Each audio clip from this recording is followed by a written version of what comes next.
What's up, YouTube fam? It's Tiffany coming back with another video. I'm checking in on you guys. I know I came through last week and kind of gave you guys a play-by-play of some of the things that I was doing while I was on my furlough.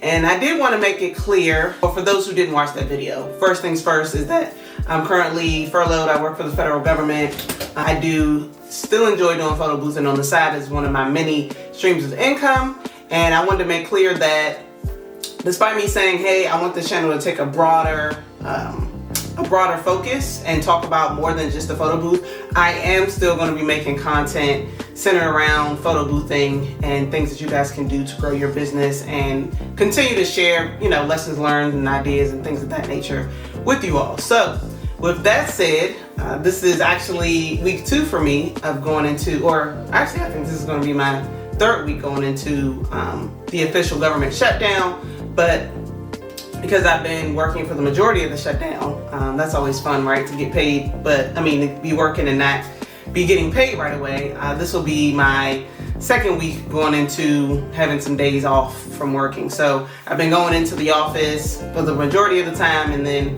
a few days that I've actually been furloughed at home. So while I have tons of free time, I'm still thinking about ways I can grow my photo booth business. And one of the things I wanted to hop in and talk to you guys today about is just connecting with businesses and trying to expand in that scene. Because obviously we have a lot of folks who are always having birthday parties, weddings, things of that nature. Those events are always going.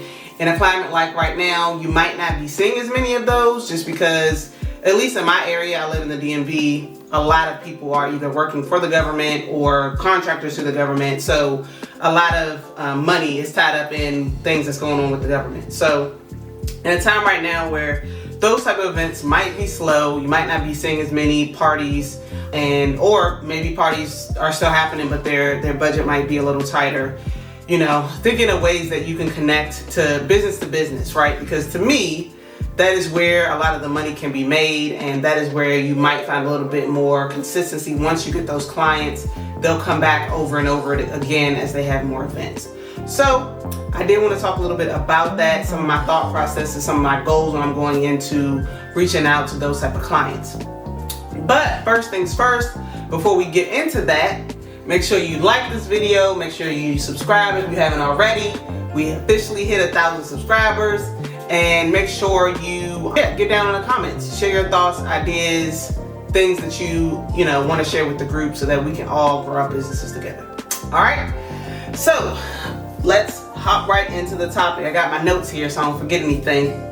So your first goal when you are interacting with another business, I would say, is to pique interest, right? So typically, you can do that a number of ways, whether you're using social media, whether you're reaching out direct, whether you're using, LinkedIn, Instagram, Google ads, whatever you're doing. Obviously, your first goal whenever you're reaching out to a client is to pique interest. So you want to make sure your videos are clean, your ads, they don't have any misspellings or typos, things of that nature. Anything that's going to be flashy is going to stand out. It's going to grab attention, because right now everybody is fighting for attention, right? Whether it's the person who's creating a new commercial, the person who's driving down the street and you see a ton of, little advertisement ads, stuck in the ground, the people who have the billboards up. Everything is vying for our attention. When you're on social media, people are constantly clicking, swiping, they don't stay on ads or videos for long. So you just have to make sure that whatever you're using to draw people, it is something that's going to grab attention. It's something that's going to pique interest, and they're going to say, a photo booth. I didn't think about that. Maybe that's something that I want to add to my event that I'm having. So, before you're doing whatever it is you're doing, however you're reaching out, make sure you spend some time thinking about whatever you're using to market. Is that piece of content, is that something that's really going to draw people, or is it something that people are going to easily just kind of scroll past or keep driving past or whatever? Is your email that you're sending out to reach out to people, is that something that's going to grab attention? One thing that I always like to leverage as something that would sharpen whatever I'm using is AI, right? ChatGPT is the GOAT, y'all. Like, I will quickly, if I'm writing something, even for my website, whatever content that I'm trying to create, I will literally type something up, come up with an idea, put it in ChatGPT, or if I'm struggling, I might say, ChatGPT, write me a copy, ad for blah, blah, blah, whatever I'm trying to do. And it'll spit you out some crisp, strong language. You obviously, want to review it, tweak it as you see fit. A lot of times it'll give you multiple options. So make sure you're using that to your advantage, because you have to pique interest, and you are fighting against tons, and not just other photo booth companies, but everybody is vying for attention. Every business owner is vying for the client's attention. So that's goal number one. Goal number two is getting them on the phone. So I've been in various types of sales businesses, and to me, I always find it valuable when I'm able to connect with the person on the phone, just because I find that going back and forth in email or on Instagram or whatever other platform that you're using, it's not as personable, right? When you're able to get a person on the phone, you're able to connect with them, you're able to just kind of make that human to human contact. It feels a lot more personal. Then you're able to find out more about them, inquire more. You're able to show off your personality and your personable skills and your knowledge of the business and all of those things. So that's always the second thing that I'm trying to do. Once I've made contact and that person has responded, I'm always like, hey, when is the time that I can get on the phone with you really quickly, just to chat with you a little bit more about whatever your event is and things, the goals, that you're trying to achieve with the event. And that way we can talk a little bit more about the photo booth, and I can explain how it will add value to you. So that was just something I just rattled off because I say that a lot. And so again, whatever your pitch is, we want to think about that too. Like when this person responds to me, what am I going to say back to try to get that person on the phone? Again, I like to get on the phone because one, people easily will ignore emails, and you go back and forth in email a few times, or they'll say, well, give me the price in email. I want blah, blah, blah, blah, blah. They don't even understand all of the pricing that you're giving them if they're new to photo booths. And so you'll send them a price and they're, oh no, that's too expensive. They just ignore you, right? When you're able to get somebody on the phone, you're able to explain, well, my pricing is such and such, but let me explain to you why. This is the value that I'm bringing. And when you're going to look at other photo booth companies who's quoting you a price that might be half of that, a lot of times they might be inexperienced. You're probably going to get not a professional. You're probably not going to get the best software. You're probably not going to get crisp and nice props. So all of these things that you'll be able to explain to them via phone, it doesn't really go over as well, again, when you're trying to message. Don't get me wrong, I have closed people with just going back and forth in social media or email, but my goal is always, especially with a business, to get that person on the phone. So then, typically, again, when I'm pitching the phone, I usually say when is a good time to have a quick consultation call. And, like I said earlier, we can talk more about what your needs are and what you're trying to achieve with your event. And I can explain, how the photo booths work and how they'll provide value to you and blah, blah, blah. So once that's scheduled, I prefer to, if this is a business, I prefer to do a quick Zoom call or Google Meet call, because that, again, adds a little bit more personal touch, right? I'm able to get on camera. I'm going to get on there early, right? I'm going to be there before they are. If you're not early, you're late.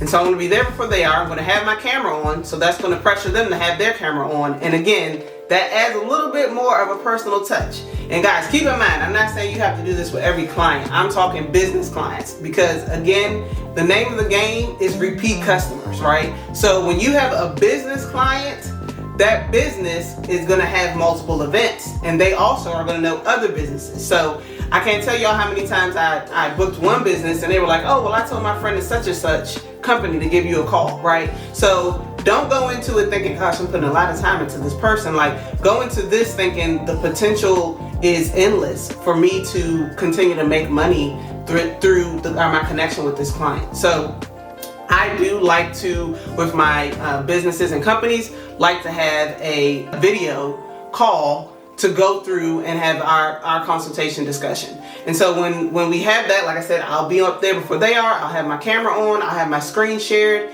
with some slides that I personally have just prepped myself. I put that together when I first started the business, of just some basic things, like how does the photo booth work? What does it look like behind the scenes?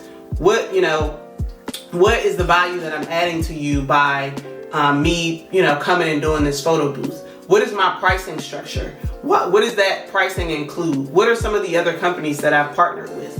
Why would you want to partner with me versus some of the other companies? So all of these things are things that I'm going to go through in our consultation call. And again, everybody is a different type of learner. So sometimes you can just say that on the phone with some people and they'll get it. But to me, I know that there's some visual learners out there. So I like to, while I'm explaining all these things, I'm clicking through my slides. It's not a 20 slide presentation. It doesn't take 20 minutes. I literally can get through this in 10 to 15 minutes. I click through each slide. I have a little video at the end that shows them, like, this is what it looks like on your side at the end. This is what it's going to look like from behind the scenes when you're watching your clients using it. And then talk to them also beyond, you know, my value add. I'm also going to talk to them like, what are your goals with this event? Like, is this a company sales event? Like, are you trying to get more clients? Is this a reward to your employees? Is this just a Christmas event? Is this a, you know, a morale building or team building event? What is the goal with this event, right? And because I'll know that going in, I'll talk to them actually about that a little bit before I go into my slides. That will help inform me of some of the things that I want to drive home when I'm going through my slides. Is, hey, if they say we're really looking to team build, I can explain to them, well, you know, the laughter, the camaraderie, all the fun and the joy that your clients and your customers will have at this event, or your employees will have at this event, it'll sure to, you know, be a team building experience for them. And then I also say if they're doing something for their clients, and I'm like, well, maybe this is a grand opening or something. That, hey, well, you know, with this software that I use, if you use Snappic, you can actually be able to collect information from your clients and have all of this data that you can then use for targeted marketing in the future. So that to me is a big point to drive home, especially with your business to business clients, because Snappic is so powerful. It's more than just a photo booth software.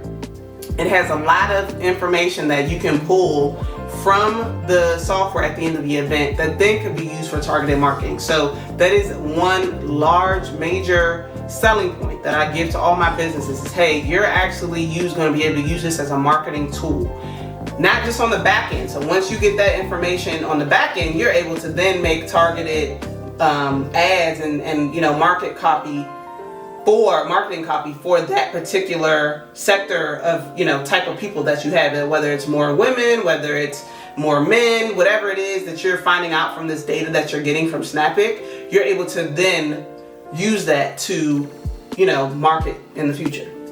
That's on the back end.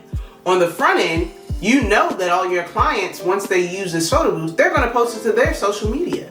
How else can we use this, right?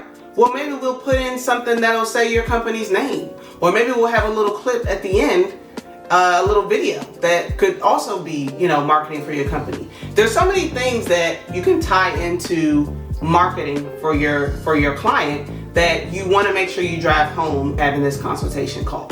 The opportunities are endless with the marketing piece. There's so many different areas that you can go into it. So that would be the goal 3 of the phone call. Find out what their goals are and their intent for the event. Use that to drive home why you are going to provide value to them and why they would hire you. And so that at the end, they'll be saying, it'll be an easy sell. They'll be saying, oh yeah, this all makes sense. I get it. The price is reasonable. And then don't ever get off that phone call with them without directly asking them, so, you know, what can I do to help, you know, make the next step? I always end with, you know, the pricing, and the next step would be for us to, you know, me to send you over a contract and, you know, you to go ahead and make your deposit. You know, what do we need to do that? I know that sometimes can be scary for people. It's sometimes scary for me to be that direct, but in sales I found if you're indirect, you're leaving opportunity on the table, you're leaving that gap there for someone to be like, okay, well yeah, I'll get back with you. That's going to be your common response. Okay, yeah, I'm going to circle back with you in a week. Again, they still could say that after you ask, but if you don't ask, that's usually what they're going to say. They're going to say, okay, I'm going to get back with you. And so I typically like to end it on, okay, well, if I say, well, what can we do the next step? They can say, oh, I'm going to circle back with you in a week. I say, how about this? I'm going to give you a week or so. You can talk to your boss, talk to whoever, and let me circle back with you. That way we just make sure we close the loop and everything's good to go or something like that. So that way the ball ends in my court, right? I always like the ball to be in my court rather than theirs, because I know that I'm going to follow up. I'm not going to forget, right? So those are some of the 3 goals that I just kind of wanted to go over with you guys. I'm hoping this all makes sense.